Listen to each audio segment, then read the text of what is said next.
Eu já falei aqui várias vezes sobre a importância da gente refletir acerca das coisas para além da superfície e interpretar aquelas informações, aquelas notícias, aqueles discursos que nos são passados de uma forma mais complexa.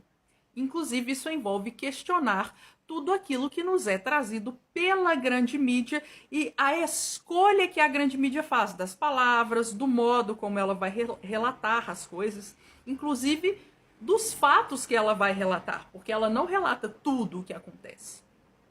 E, claro, não adianta nada você não acreditar na grande mídia e substituir aquilo que a grande mídia traz, né? Você não acredita, rejeita e de repente você aceita tudo que vem do zap da tia Sônia, aceita toda a teoria da conspiração que você escuta. Então, assim, não é assim que funciona, né? A gente precisa ter aí uma lógica, um embasamento interpretativo para até mesmo para questionar aquilo que a grande mídia traz.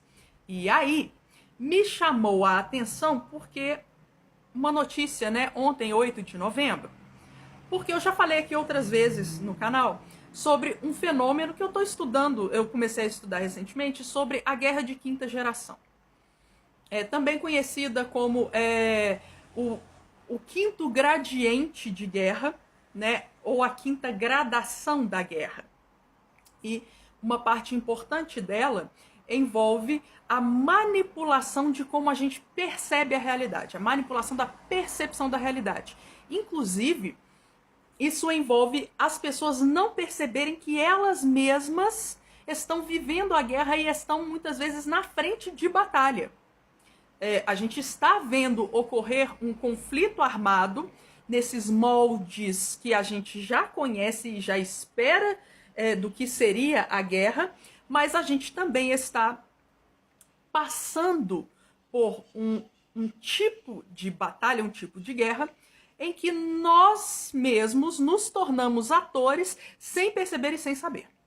De qualquer forma, o que me interessou foi porque a notícia ela foi divulgada a partir de uma informação da Polícia Federal de que eles estariam fazendo uma operação e que apreenderam duas pessoas, dois indivíduos suspeitos de planejar atentados terroristas no Brasil.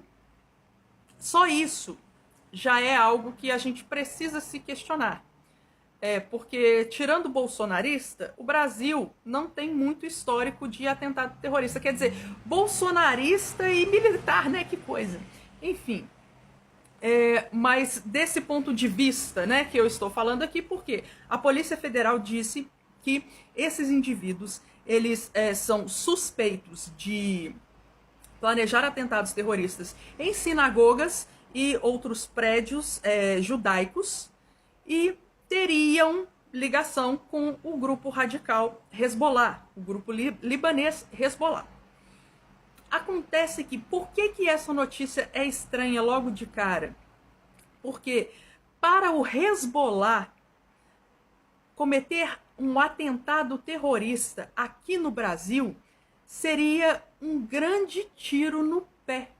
Isso porque o Brasil, internacionalmente, do ponto de vista da política internacional, é reconhecido como um mediador, como um país que promove o diálogo. E aí, se você comete um atentado terrorista dentro desse país que está disposto, inclusive, a dialogar com você, você se fecha para esse diálogo, para essa abertura, que no caso do grupo Hezbollah já é pequena. Justamente por conta desse histórico de atentados terroristas. Então, isso é um tanto quanto estranho. E aí, a minha suspeição, ela se intensifica devido à escolha de palavras do ministro Flávio Dino. Porque ele disse o seguinte, ontem, 8 de novembro, quarta-feira. Hoje mesmo, a Polícia Federal está realizando uma investigação em torno da hipótese de uma rede terrorista buscando se instalar no Brasil. Veja, uma hipótese. Então, é interessante que o Flávio Dino, ele ressaltou a questão da hipótese. Veja, é uma hipótese.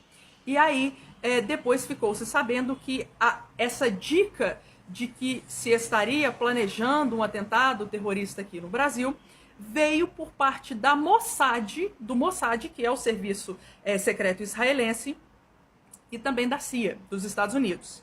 Então, assim, a Polícia Federal foi alertada pelo serviço secreto israelense e pelos Estados Unidos, que, lembre-se, estão envolvidos na guerra e têm interesses muito específicos.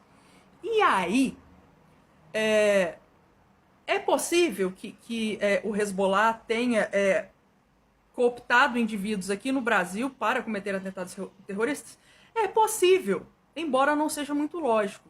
Acontece que, no mesmo dia, Jair Bolsonaro, que nem político é mais, ele está inelegível por 8 anos, ele não tem o que fazer na política, mas ele é convidado para uma reunião na Câmara dos Deputados pelo embaixador de Israel no Brasil. Embaixador de Israel, que tem posturas de extrema direita, e a gente deve se perguntar por que cargas d'água ele vai convidar o Bolsonaro, sendo que, como embaixador, esse também é um ato burro, na medida em que uma reunião com o ex-presidente, esse ex-presidente ele é abertamente hostil ao atual presidente, ao atual governo do Brasil, uma reunião dessas ocorrendo na Câmara dos Deputados vai criar um mal-estar tremendo com o governo brasileiro e vai retirar ainda mais qualquer tipo de apoio que o governo brasileiro possa ter em relação ao governo israelense. Esse tipo de encontro, essa reunião, ela não tem muito sentido do ponto de vista das ações de um embaixador. E é por isso que é importante a gente ficar de olho, ficar com a pulga atrás da orelha, porque até o momento a gente só tem questionamentos, né? O principal é por que raios Bolsonaro foi convidado. Porque para ele estar na Câmara dos Deputados com um embaixador, ele precisa ser convidado. Ele não vai chegar lá só, oi, cheguei, quero participar. Então, o que está por trás disso? O que eles conversaram ali? E, como eu disse, a gente precisa se atentar para essa guerra de quinta geração. Há uma batalha informacional, uma guerra informacional, cujo objetivo é precisamente moldar a nossa percepção da realidade e fazer com que a gente nem mesmo perceba que nós estamos sendo parte, sendo instrumento de uma guerra.